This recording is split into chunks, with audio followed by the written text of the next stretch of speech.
The hall was a cathedral of indifference. High above the polished obsidian floors, the Galactic Assembly hovered in concentric rings, tiers of delegates, each suspended in floating pods, staring down at the Terran envoy like spectators at a trial they'd already decided. The banners of ancient empires hung still, unmoved by the plea echoing below. "We ask only for access to our own trade lanes," Ambassador Talbot said, her voice steady but edged with exhaustion. "Our colonies are starving. Imperial forces have turned humanitarian corridors into checkpoints. This violates your own interstellar charter." A pause. Then chuckles. Hushed at first, then spreading like wildfire through the chamber.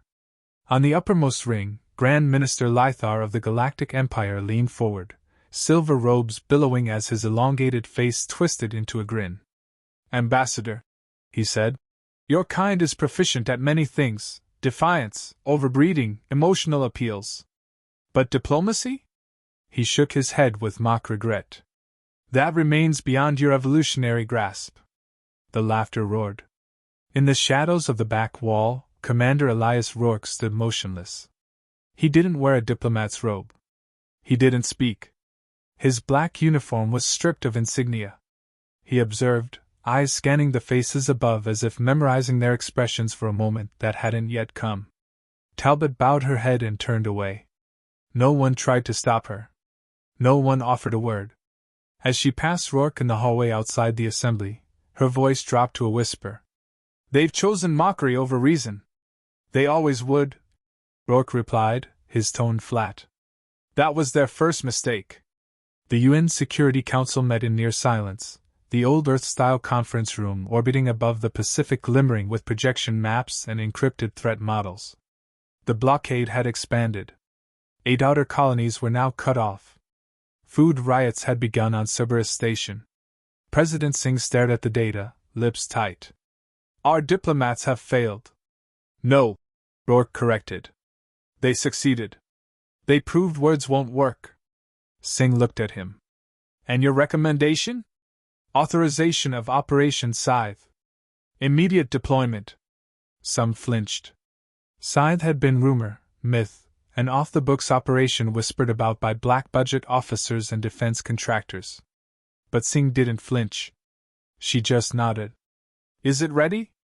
"It's been ready," Rourke replied. "It's just been waiting for a reason."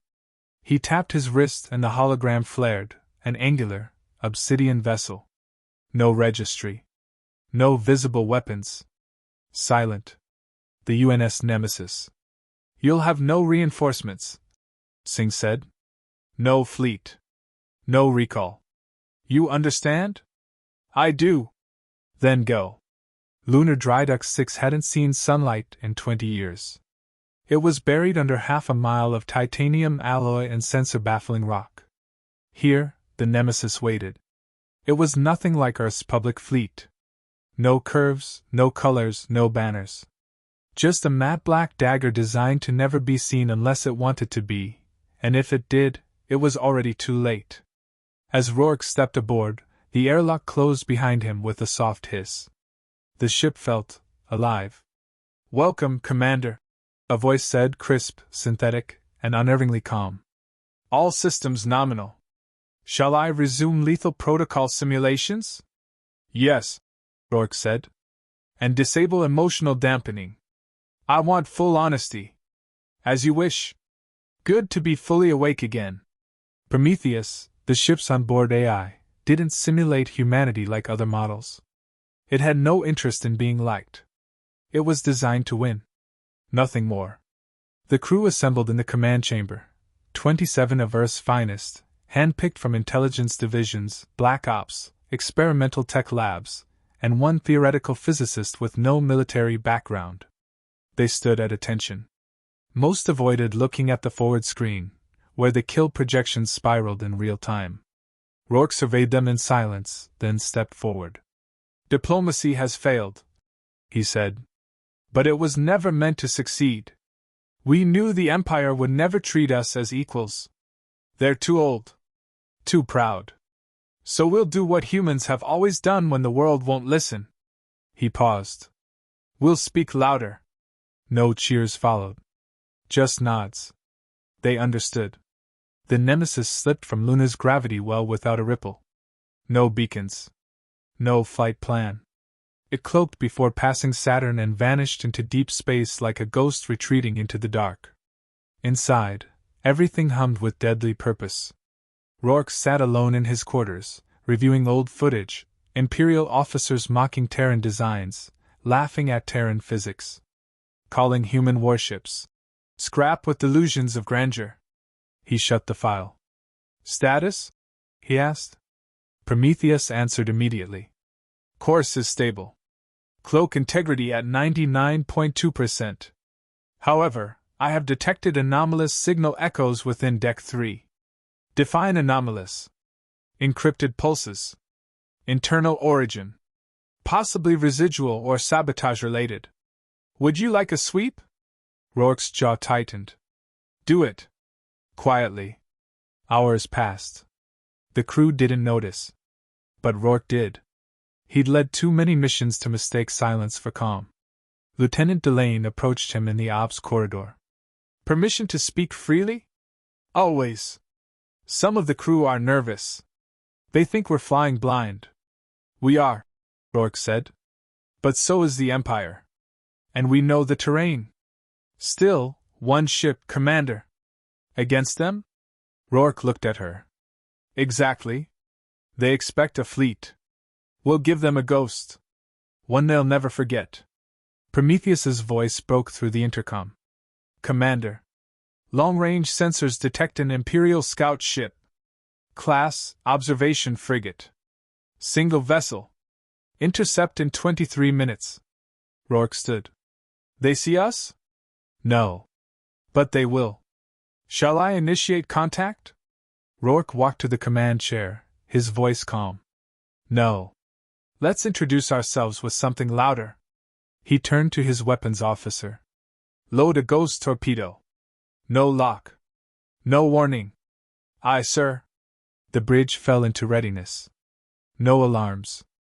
No tension. Just the hum of motion, the quiet click of targeting systems coming online. Rourke watched the distance countdown. 20 seconds. 10. Fire. The screen flashed. Silence. Then. Contact. Confirmed. Impact. Disintegration. The Imperial frigate ceased to exist. Prometheus spoke in a neutral tone. 72 enemy personnel. 0 survivors. Efficiency, 98.6%. No one spoke. Finally, Rourke whispered, Mark the kill. And log it. Prometheus replied. Marked, observed. In the darkness of space, the Nemesis slid back into shadow. And across the galaxy, the first tremor passed through an empire too old to remember fear. But fear was coming. And it wore a Terran flag. The wreckage drifted, silent and cooling, vapor trails curling like smoke through the stars. Nothing remained of the Imperial scout but atomized hull plating and a dying signal beacon, a fragmented scream on loop, endlessly repeating data that no longer mattered. The void had consumed it all. Aboard the UNS Nemesis, no one celebrated. Lieutenant Delane stared at the aftermath on the tactical display, face pale. One shot, she muttered. No shield flare. No evasive burn. It didn't even register us before. It didn't need to, Rourke said, his voice calm, unreadable. They never saw us coming. Prometheus interjected from overhead, clinical and indifferent. Enemy vessel destroyed with minimal energy expenditure. Imperials lacked even basic cloaking awareness. Recommend future tests on capital-class targets for broader impact analysis. No one replied. No one needed to. Rourke turned from the display. Mark the location. Broadcast nothing. Let the Empire wonder. Far across the void, aboard the Veilkorath, Grand Admiral Sytrax swirled a glass of blue liquor, his eyes lazily fixed on the status feed projected above his command table. One scout lost. That was the report. He waved away the attending officer without standing. Faulty navigation, likely. Sytrax mused aloud, more to himself than to the officers nearby. Their ships rust faster than they think. He smiled, unbothered. Send another, he said. 2 this time. And tell command to stop logging these incidents. The last thing we need is panic over a lost frigate in some forgotten corridor. The order was logged without question. But Cytrax's smile lingered a moment too long. On board the Nemesis, Prometheus quietly compiled sensor data from the debris field. It calculated burn patterns, radiation signatures, potential witness vectors. Then it ran intrusion diagnostics. 3 anomalies. Within seconds, the ship's AI had isolated the source to Deck 3, Auxiliary Maintenance Panel 7F. A subroutine ping, encrypted, repeating in a loop. Short range. Directed outward. Prometheus didn't alert the crew immediately. It observed. Rourke entered the briefing room an hour later. Only senior staff were present. Delane had the deck schematics open, blinking red over the location of the breach. Signal originated from here, she said. Short pulses, binary compressed, shielded under coolant temperature fluctuations. Smart. Military-level masking. Internal? Rourke asked. No doubt. Someone on board's transmitting position data. Prometheus? The AI's voice dropped half a tone. Confirmed. 3 cycles. 6 transmissions. Encrypted in Terran format, suggesting origin from within crew. Silence settled like ash. Rourke's gaze sharpened. Who? Prometheus didn't hesitate. Ensign Jonah Yell. Communications technician. Civilian background. No formal Black Ops clearance. I want him here. Now.